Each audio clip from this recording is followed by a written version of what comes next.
Assalamualaikum warahmatullahi wabarakatuh. Semoga Allah senantiasa merahmati kita semua. Kali ini akan dibacakan 9 kisah karomah Kiai Haji Raden As'ad Syamsul Arifin. Kisah ini dihimpun dari berbagai sumber. Tapi sebelum ke kisahnya, bagi yang ingin mendukung channel Rio Fulana, silakan subscribe, like, komen dan share, serta bergabung di langganan channel. Terima kasih. Kiai Haji Raden As'ad bin Syamsul Arifin bin Ruham bin Ihsan bin Komsi, lahir pada 1897 di Mekah, wafat tanggal 4 Agustus tahun 1990 di Situbondo pada usia 93 tahun, adalah ulama sekaligus tokoh penting dalam berdirinya Nahdlatul Ulama, sebab ia adalah penyampai pesan isyarat berupa tongkat disertai ayat Al-Quran dari Syekhona Khalil kepada Kiai Haji Hashim Asy'ari, yang merupakan cikal bakal berdirinya Nahdlatul Ulama.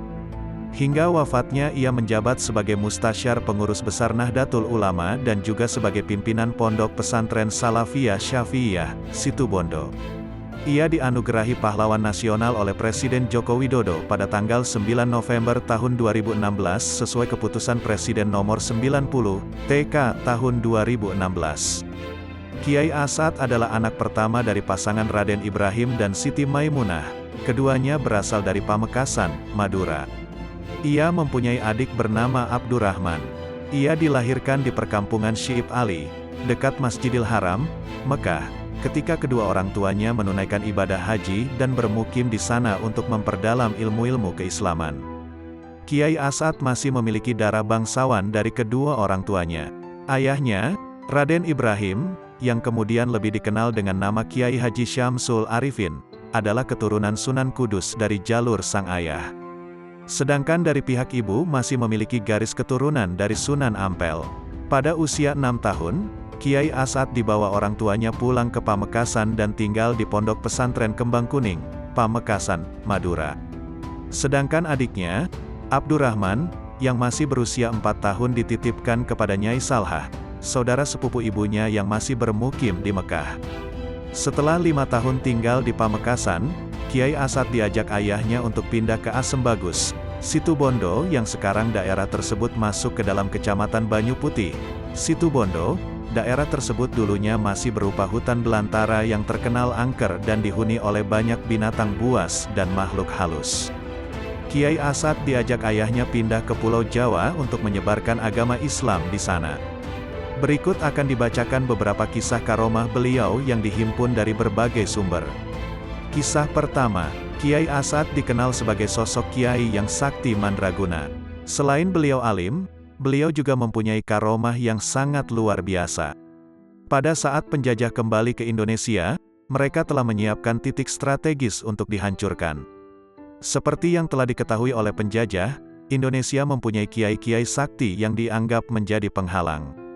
Pada saat pesawat penjajah mencari pesantren Kiai As'ad, beliau menyembunyikan pesantrennya dengan wasilah, bantuan, songkok. Songkok hitam tersebut diletakkan di halaman pesantren. Selain itu, menyuruh santrinya memagari pesantren dengan benang. Sebelum digunakan, songkok dan benang tersebut telah dibacakan hizib oleh Kiai As'ad. Dan bisa ditebak, pesawat penjajah yang telah memutari pesantren Kiai As'ad tidak bisa menemukannya. Bukan hanya pesawat, tank tempur milik penjajah juga tidak bisa menemukan di mana titik pesantren Kiai As'ad. Pada hari berikutnya, Kiai As'ad menyuruh seorang santri meletakkan songkok tersebut di tengah hutan.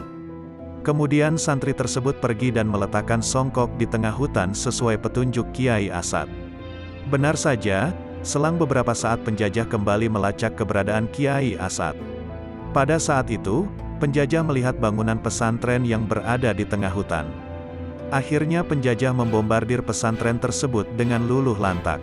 Esok harinya, Kiai As'ad kembali menyuruh santrinya tersebut kembali ke tengah hutan untuk mengambil songkok tersebut. Sesampainya di tengah hutan tempat songkok yang semula diletakkan, santri tersebut terkejut. Hutan yang semula rindang, menjadi porak-poranda telah dibombardir oleh penjajah. Santri tersebut pun bertambah heran, karena songkok yang ditinggal di tengah hutan tersebut tetap utuh berada di tempatnya, tidak lusuh. Kisah kedua, dimuat di sindonews.com sebagai berikut. Kejadian bisa mendatangkan hujan dan juga bisa menghentikan hujan, bukanlah hanya pekerjaan pawang hujan. Para kiai yang telah memiliki karomah bisa melakukan itu, sekalipun tidak ditunjukkan secara obral.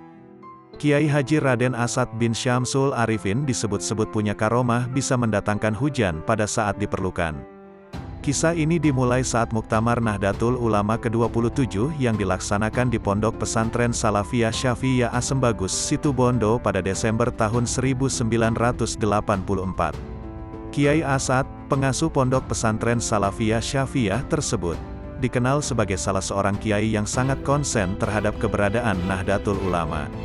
Tatkala terjadi konflik antara NU dan politisi pada 1982, Kiai Asad bersama kiai-kiai lain, seperti Kiai Haji Ali Mashum, Kiai Haji Masikur, Kiai Haji Mahrus Ali, berperan penting dalam usaha meluruskan arah strategi perjuangan NU yang sebenarnya. Jadi, peran Kiai Asad dalam NU tidak diragukan lagi. Tentu saja, Pondok Pesantren Salafiyah Syafi'iyah Asembagus Situbondo ini berbenah diri untuk menyambut pelaksanaan muktamar tingkat nasional yang akan dihadiri oleh Presiden Republik Indonesia saat itu, Soeharto. Dalam buku, Kiai Haji Raden Asad Syamsul Arifin, Riwayat Hidup dan Perjuangannya, karya tim yang dipimpin Hasan Basri diceritakan bahwa menjelang kehadiran Presiden, persiapan lapangan untuk mendarat helikopter ditangani oleh petugas khusus. Saat itu, beberapa petugas mengadakan penyiraman lapangan sodung sekitar 2 km dari lokasi pondok. Maklum, ketika itu cuaca sangat panas sehingga agar debu-debu tidak berterbangan ketika helikopter yang dinaiki Presiden dan rombongan mendarat, lapangan sodung itu perlu disiram air. Demi kenyamanan, petugas pun mendatangkan truk tangki berisi air guna disemprotkan ke lapangan yang kering itu. Saat beberapa petugas tengah sibuk melakukan penyiraman lapangan, tiba-tiba Kiai Asad muncul. "Memakai uang siapa menyirami lapangan seluas ini?" tanya Kiai Asad kepada para petugas. "Jika pemerintah memiliki banyak uang, lebih baik dipergunakan untuk memperbaiki jalan di sebelah utara saja. Percuma menyirami lapangan ini, sebentar lagi akan turun hujan. Lagi pula, Pak Harto tidak mendarat di lapangan ini," lanjut Kiai Asad kemudian. Komandan lapangan yang ditugasi untuk memimpin penyiraman lapangan itu pun merasa serba salah. Ia menjawab, "Kami hanya melaksanakan tugas dari atasan Kiai." Kiai Asad diam, dan kemudian kembali ke pondok pesantren. Benar saja, sesaat setelah Kiai Asad meninggalkan lapangan, tiba-tiba rintik-rintik hujan turun dan kemudian hujan pun semakin lebat.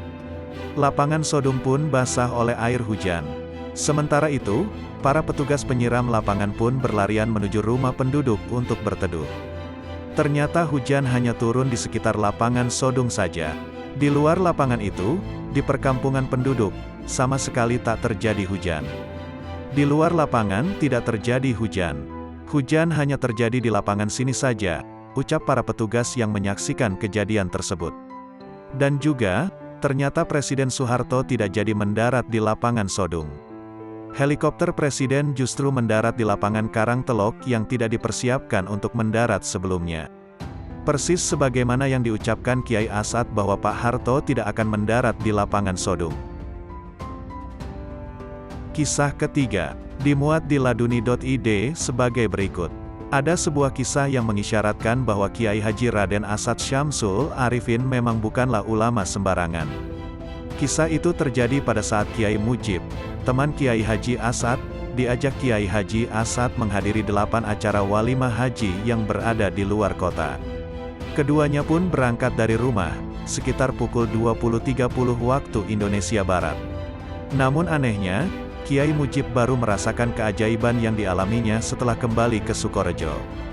Dia kaget lantaran 8 lokasi acara walimah haji yang didatangi oleh Kiai Haji Asad ternyata hanya ditempuh dalam waktu 2 jam. Padahal, perjalanan pulang pergi aja memerlukan waktu 2 jam, sementara mereka harus mengunjungi 8 kali acara yang tempatnya masing-masing sangat berjauhan. Ini belum lagi dihitung waktu Kiai Haji Asad memberi ceramah dan jamuan makan, yang tentu saja memakan waktu tidak sebentar. Ini ajaib. Mana mungkin perjalanan yang seharusnya memakan waktu 2 jam plus semua acara yang tempatnya saling berjauhan dan memakan waktu berjam-jam itu, bisa dilakukan hanya dengan 2 jam. Kiai Mujib pun mengemukakan kebingungannya itu kepada sopir Kiai Haji Asad, Haji Abdul Aziz. "Iya ya, kenapa bisa begitu?" katanya sambil berulang kali melihat jam tangannya untuk meyakinkan diri bahwa saat itu memang baru pukul 22.30 waktu Indonesia Barat. Usut punya usut, seminggu kemudian, di Sukorejo, Haji Aziz akhirnya memperoleh info mengenai keributan yang hampir saja terjadi di antar pemilik 8 acara walimah tersebut karena masing-masing ngotot didatangi Kiai pada saat yang bersamaan. Akhirnya, mereka sama-sama heran, sebab masing-masing mempunyai bukti berupa foto ketika Kiai berada di rumah-rumah mereka. Peristiwa seperti itu tampaknya juga pernah dialami sendiri oleh Kiai Haji Asad ketika muda. Dia heran, ada kiai yang menjadi imam salat Jumat di 3 masjid dalam waktu yang bersamaan. Menurut kisah, Kiai Haji Asad bermakmum saat salat Jumat di Masjid Besuki. Bupati Situbondo, yang mendengar hal itu, membantah dan sambil ngotot mengatakan bahwa Kiai Haji Asad hari itu mengimami salat Jumat di Situbondo, bahkan sang bupati mengaku berdiri tepat di belakangnya. Penghulu Asem Bagus yang kebetulan mendengar pertikaian itu, malah menimpali bahwa Kiai Haji Asad menjadi imam masjid di daerahnya. Hal itu mengingatkan Kiai Haji Asad pada dawuh atau perintah Habib Hasan Musawa bahwa Kiai Haji Asad telah mencapai makam fana fi az-zat, bisa menjadi 3 bahkan 10 dalam waktu bersamaan. Ilmu yang sama kelak akan dimiliki juga oleh Kiai Haji Asad. Kisah keempat. Di antara kisah-kisah mengenai bukti kekaromahan Kiai Haji Asad semasa hidupnya pun terkuak dari Kiai Haji Fawaid. Pada zaman dulu, murid-murid beliau itu banyak dari kaum Bromo Corah, sehingga beliau pun banyak mendalami ilmu bela diri. Tutur Kiai Haji Fawaid memulai cerita. Ilmu-ilmu bela diri yang dimiliki Kiai Haji Asad, sambung Kiai Haji Fawaid, juga diajarkan kepada para muridnya. Ia menceritakan, saat santrinya dibekali sebilah pedang serta celurit dan disuruh saling membacok, tapi, tebasan pedang dan celurit itu tidak ada yang mencederai mereka. Sebagian murid yang lain, ada yang diuji melompat dari pohon kelapa yang tinggi dan ternyata badannya tetap utuh serta segar bugar. Yang ajaib adalah saat antara para murid itu mampu menjatuhkan puluhan buah kelapa hanya dengan sekali pandang. Tidak hanya itu, kemasyhuran kekaromahan Kiai Haji Asad juga terbukti pada saat Perang Kemerdekaan. Kiai Haji Fawaid juga mengisahkan jika pada saat perang gerilya, beberapa pejuang tampak membawa pasir. Pasir itu konon adalah pemberian dari Kiai Haji Asad kepada para pejuang. Pasir tersebut kemudian ditaburkan ke kacang hijau di dekat markas tentara Belanda atau jalan yang akan banyak dilewati tentara Belanda. Aneh, suatu keajaiban terjadi. Puluhan tentara Belanda yang bersenjata lengkap itu tiba-tiba lari terbirit-birit ketakutan sambil meninggalkan senjatanya. Mungkin mereka mengira suara pasir itu adalah suara dentuman senjata api. Para pejuang pun memungut satu persatu senjata yang ditinggal Belanda. Kisah Kiai Haji Fawaid. Kisah kelima, dimuat di pesantren.id sebagai berikut.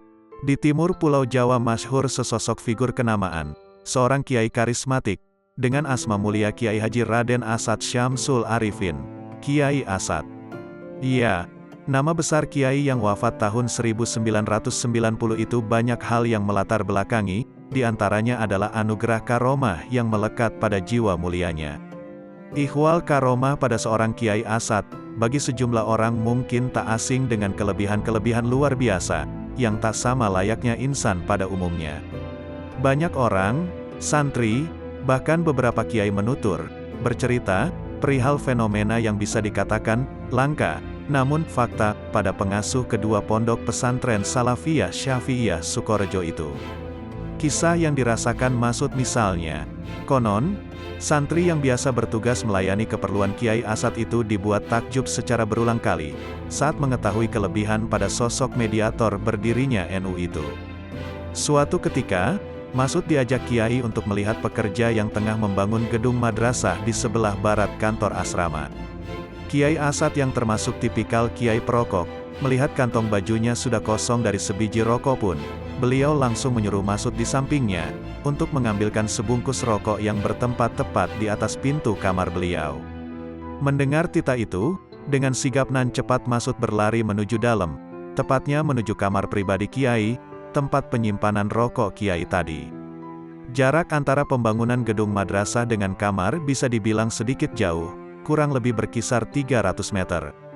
Sehingga Masud sebelum menggenggam sebungkus rokok itu, ia harus melewati sudut-sudut madrasah dan asrama santri putri. Keanehan mulai Masud rasakan, tak jauh saat mendekati kamar pribadi beliau. Bagaimana tidak, kiai yang baru saja memerintahnya untuk mengambil rokok di tempat pembangunan. Waktu itu juga Masud jumpai beliau di dekat kamar, guna memberi pengarahan perihal kebersihan pada santri putri kala itu. Kekagetan itu segera Masud hentikan, karena perintah untuk mengambil rokok harus dengan segera ia tunaikan. Dengan perasaan yang masih ganjil, Masud meneruskan derap langkahnya menuju kamar kiai, untuk mengambil sebungkus rokok. Tepat di bibir kamar, Masud benar-benar terkejut dan kaget bukan kepayang. Pasalnya ia juga jumpai sosok Kiai Asad sedang membaca kitab di dalam kamar pribadi beliau. Semakin kaget dan terus bertanya-tanya seorang Masud di tempat itu. Terdiam sejenak, lalu ia pun mengurungkan niatnya untuk mengambil sebungkus rokok yang diamanahi Kiai. Karena di tengah rasa takjubnya, Masud beranggapan bahwa Kiai Asad sudah mengambil sendiri rokok yang sebelumnya diamanahkan padanya. Masud sedikit lega, karena titah Kiai selayang pandang ia anggap telah purna. Masud kemudian kembali, berjalan menyusuri madrasah dan asrama putri untuk menuju ke tempat semula, tempat pembangunan gedung madrasah yang sebelumnya ia bertempat dengan Kiai Asad. Perasaan yang sempat sedikit lega, kembali harus memuncak saat Masud tak jauh dari tempat pembangunan menyaksikan Kiai Asad di dekat material bangunan. Bagaimana tidak, beberapa detik yang lalu ia menyaksikan Kiai sedang memberi wejangan di dalam, kemudian membaca kitab di kamar beliau. Kali ini ia kembali melihat sosok Kiai berdiri di dekat pembangunan madrasah. Dan itu, ia rasakan dalam kurun waktu yang sama. Kali ini, Masud benar-benar merasakan hal yang tak wajar, sebuah pengalaman yang tak pernah ia rasakan semasa hidupnya. Kembali, untuk kedua kalinya Masud menuju kamar Kiai, tempat rokok sebagaimana amanah awal padanya. Beberapa depa di kamar beliau, kali ini seorang Masud tak tahu ingin mengungkapkan apa, ketakjuban yang sungguh besar ia rasakan pada sosok mulia Kiai Asad. Kembali, untuk yang kesekian kalinya Masud menyaksikan Kiai Asad sedang membaca sebuah kitab di hadapannya. Kali ini, dengan sedikit percaya diri Masud berdehem, memberi isyarat di kamar beliau beberapa saat sebelum tangannya mengambil sebungkus rokok di atas pintu kamar. Dengan posisi tak berubah masih di hadapan kitab, Kiai Asad pun sontak bertanya, "Ada apa Ut?" dawuh Kiai dengan nada agak keras. Masud yang sebelumnya telah diterpa rasa takjub di luar nalar sebab karomah yang luar biasa ini, spontan langsung gemetar, rasa canggung bercampur aduk dengan rasa takut ia emban, tepat di samping Kiai Asad. "Sobung Kiai, tidak ada Kiai," tanggap lentur Masud, usai mendengar pertanyaan Kiai Asad tadi. Dirasa Kiai tak kembali bertanya, perlahan Masud melangkahkan kakinya, keluar dari kamar pribadi Kiai. Tak lama berselang, ia pun bercerita, mengungkapkan pada teman-temannya ihwal rasa heran dan takjub terhadap Kiai Asad tersebut. Kisah ke-6, dimuat di ngopibareng.id sebagai berikut. Konon, ada santri yang ingin mondok ke pesantren Salafiyah Syafiyah, Sukorejo Asem Bagus, Situbondo, Jawa Timur. Karena tertarik pada petua Kiai Haji Asad Syamsul Arifin. Pesan dan petua ini memang populer di tengah masyarakat terutama para santri senior. Dawuh yang sering disampaikan oleh Kiai Asad adalah, "Santri saya yang mondok selama 4 tahun tidak pernah pulang sama sekali dan taat aturan pesantren, maka saya jamin pasti alim." Namun dalam pikirannya, mana mungkin dia bisa alim hanya ditempuh 4 tahun. Karena dia merangkap sekolah umum SMA di sore hari. Akhirnya dia ingin berhenti sekolah umum, ingin fokus madrasah diniyah dan kitab kuning karena kemungkinan yang dimaksud Kiai Asad itu seperti santri dulu yang hanya fokus pada kitab saja. Namun, sayang orang tuanya tidak memberi izin untuk berhenti sekolah umum. Tentunya hal ini membuat tambah bingung walaupun tetap rajin mengaji kitab kuning. Akibatnya pikirannya bertambah ragu tak mungkin bisa alim. Apalagi di SMA banyak pelajaran yang harus dikuasainya. Pada suatu ketika ada pengurus pesantren memberi pengarahan kepada semua santri yang isinya diantaranya kalau ingin santri sukses di samping rajin dan mengikuti peraturan pesantren juga harus menyambung rohani ke asta walaupun hanya baca Al-Fatihah saja dengan syarat harus istiqomah. Pengarahan itu dia nyambung ke asta dengan istiqomah walaupun sebentar. Singkat cerita, setelah mondok hampir genap 4 tahun tidak pulang ke rumahnya dia bertanya dalam hatinya, saya sudah hampir genap 4 tahun kok tidak ada tanda-tanda alim. Akhirnya genap 4 tahun, persis hari Jumat pukul 9 pagi tidur kailulah di kamarnya bermimpi bertemu Nabi Khidir alaihi salam bergamis hijau di pintu gerbang timur pesantren dan mencium tangannya. Dalam mimpinya, tangan Nabi Khidir sangat halus sekali, lalu dan sulit dilupakan kemudian terbangun sudah pukul 11 mau ke Jumatan. Setelah dia merasa sejuk pikirannya seakan ada hijab yang terbuka dalam keilmuan setelah bermimpi tersebut. Kemudian pada waktu Isya, dia ikut pengajian kitab Iqna di Musola Putra. Dia merasakan sekali bahwa kitab yang dibaca oleh Kiai Fulan sangat mudah tidak seperti sebelumnya bahkan kitabnya tidak diberi makna. Ternyata betul genap 4 tahun dia merasa mudah dan ingat apa yang pernah dibacanya selama mondok di Sukorejo. Hal ini jelas merupakan kebenaran yang nyata yang mungkin sulit dinalar akal. Karena itu jelas bahwa pesan dan petua Kiai Haji As'ad Syamsul Arifin ini bukan tahayul dan khurafat, tetapi sebuah fakta real yang disebut dengan kebenaran mistik atau epistemologi, irfani, ilhami, yang tidak dimiliki oleh peradaban barat, tutur Nawawi Tabrani, sang sahibul cerita ini. Kemapanan pesantren dan NU di Indonesia sebenarnya tidak lepas dari pengaruh epistemologi, irfani yang dibangun oleh Kiai Nahdlatul Ulama. Karena itu, ulama sufi mengatakan, ilham adalah hujah syariah. Dikisahkan Nawawi Tabrani, di Situbondo. Kisah ketujuh, dimuat di portal Majalengka Pikiranrakyat.com sebagai berikut. Salah satu karomah yang beliau miliki adalah dapat melaksanakan salat Jumat di tengah lautan lengkap dengan masjid dan jamaah yang berjumlah 41 orang. Diceritakan dalam sebuah video dengan bahasa daerah, bahwa kala itu laki-laki tersebut mengikuti Kiai As'ad di belakang punggung beliau. Namun setelah membuka mata, ternyata laki-laki tersebut dan Kiai As'ad sudah berada di tengah lautan.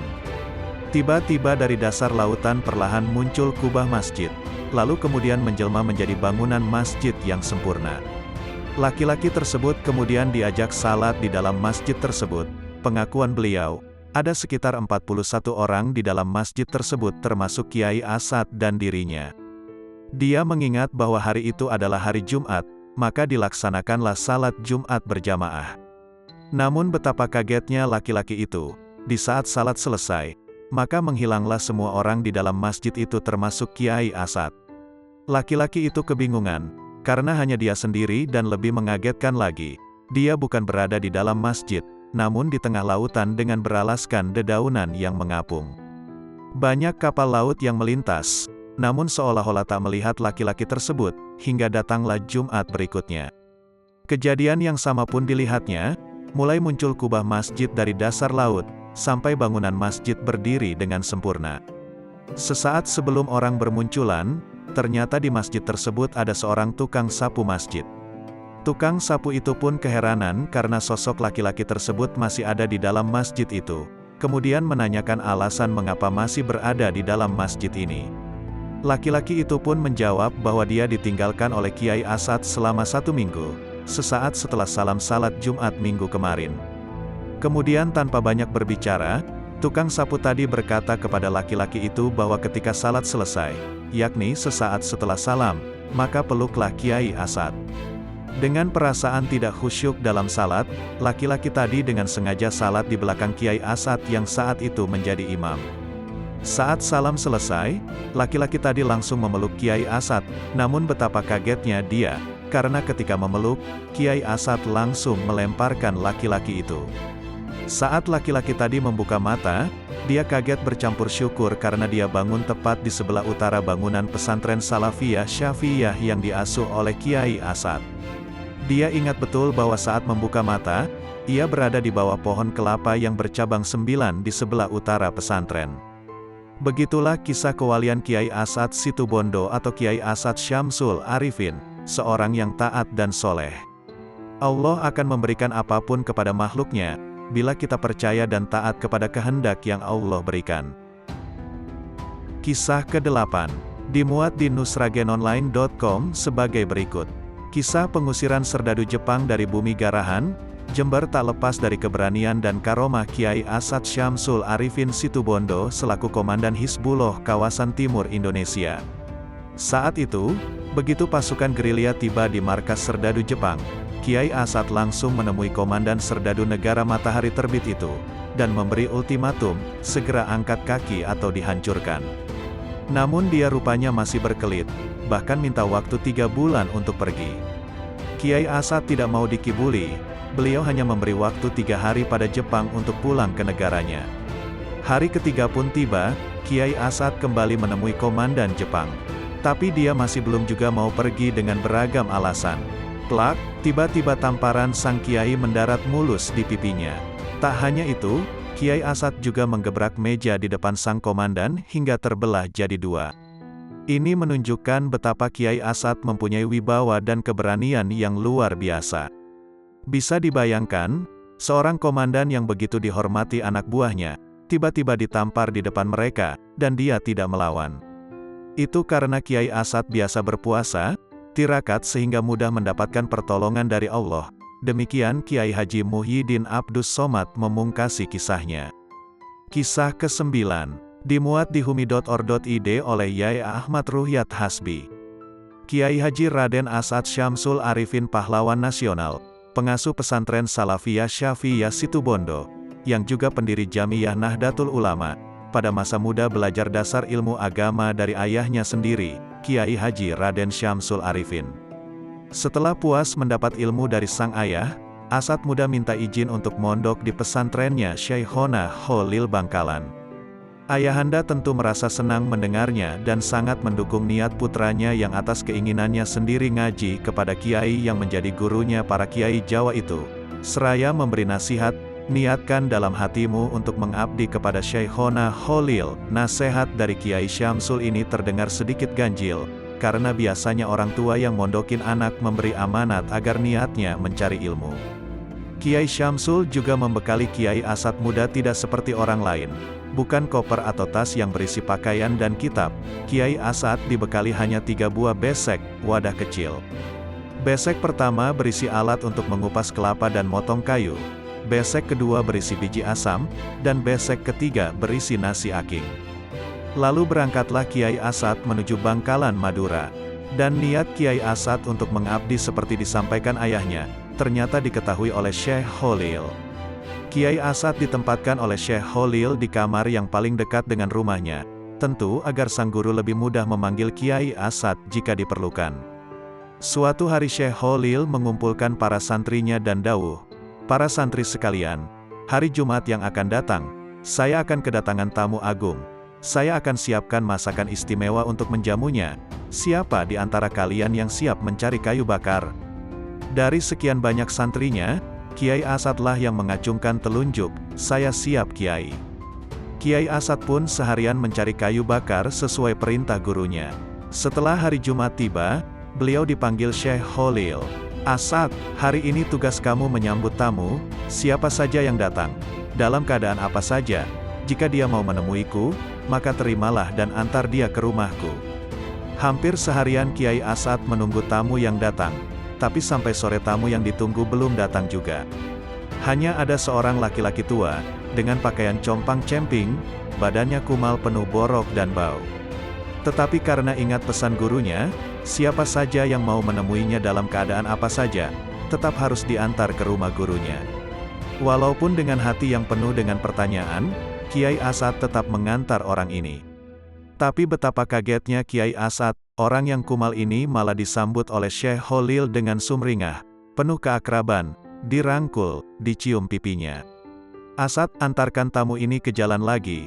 Beliau mau pulang," perintah Syekh Kholil kepada Kiai Asad. Kiai Asad pun menjalankannya dengan hati yang masih bertanya-tanya. Setelah selesai mengantarkan tamu itu, Kiai Asad dipanggil lagi Syekh Kholil. "Asad, kamu tadi cium tangan tamu saya gak?" "Gak Kiai, saya gak kuat bau badannya," jawab Kiai Asad jujur. Sayang sekali Asad, padahal beliau adalah Nabi Khidir alaihi salam, ujar Syekh Khalil. Waduh Yai, saya nyesel gak mencium tangannya, kalau beliau kesini lagi, biar saya yang jemput lagi, saya pasti akan cium tangan beliau. Jumat depan beliau kesini lagi, pokoknya dengan wajah apapun tamuku nanti kamu antar ke rumahku lagi ya Asad. Siap Yai, dengan senang hati Yai, ujar Kiai Asad mantap. Jumat berikutnya, sejak pagi Kiai Asad sudah berada di pinggir jalan raya untuk menyambut Nabi Khidir alaihi salam yang akan bertamu lagi kepada gurunya. Seperti minggu kemarin, tidak ada seorang pun yang datang. Pokoknya dalam kondisi apapun, tamu yang mau bertemu guruku, akan aku cium tangannya, pikir Kiai Asad. Tiba-tiba ada seorang Belanda, tinggi besar, bule, mancung dengan logat bahasa Madura bercampur Belanda datang dan minta diantar ke rumah Syekh Khalil. Katanya Khalil sakit ya, antar saya menemuinya dek. Tentu saja Kiai Asad merasa kaget, orang Belanda kok tahu guru saya, jangan-jangan dia mau membunuhnya. Tapi karena ingat pesan gurunya, akhirnya tamu ini diantar lagi oleh Kiai Asad. Seperti minggu kemarin juga, Syekh Khalil menyambut tamu Londo ini dengan sumringah, bahkan ngobrol lama sekali. Asad, antar tamu ini ke jalan raya, perintah Syekh Khalil. Setelah tamu itu pulang dan menghilang entah kemana, Syekh Khalil nanya, Asad, kamu cium tangan tamu tadi gak? Gak Yai, masa saya harus nyium tangan Londo? Sayang Asad, padahal tadi itu Nabi Khidir yang menyamar dengan wajah Londo. Waduh, saya nyesel banget Yai, nanti kalau beliau bertamu lagi minggu depan, saya siap jemput lagi Yai. Jumat berikutnya Syekh Khalil manggil Kiai Asad lagi, Asad, hari ini kamu pergi ke stasiun, dan jemput Nabi Khidir di sana ya. Betapa girangnya hati Kiai Asad yang dipercaya oleh gurunya menjemput Nabi Khidir alaihi salam. Berangkatlah beliau ke stasiun yang berjarak kurang lebih 3 km dari pesantren. Tak lama menunggu kereta api tiba, lalu turunlah seorang laki-laki tampan memakai blangkon, dan membawa tongkat. Tiba-tiba menunjuk Kiai Asad dengan tongkatnya dan berkata, kamu Asad ya, yang diperintahkan gurumu Syekh Khalil untuk jemput saya. Kiai Asad kini yakin, bahwa orang ini adalah Nabi Khidir alaihi salam. Beliau mencium tangannya dengan penuh rasa takzim. Kemudian mereka berdua berjalan menuju pesantren Syekh Khalil. Selama di perjalanan itu tangan Kiai Asad dipegang oleh Nabi Khidir sambil terus diajari ilmu ruhani, ilmu tarekat yang menjadikan seseorang futuh dan marifat kepada Sang Maha Pencipta. Kiai Asad menyaksikan Nabi Khidir alaihi salam memberikan tongkat yang dibawanya itu kepada Syekh Khalil.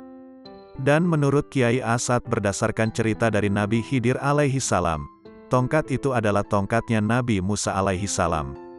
Setelah beberapa tahun kemudian, Kiai Asad dipanggil oleh Syekh Khalil untuk menyampaikan tongkat itu kepada Hadratus Syekh Mbah Hashim Asy'ari di Tebuireng Jombang murid Syekh Khalil lainnya, yang menandai restu beliau atas berdirinya Jamiyah Nahdlatul Ulama.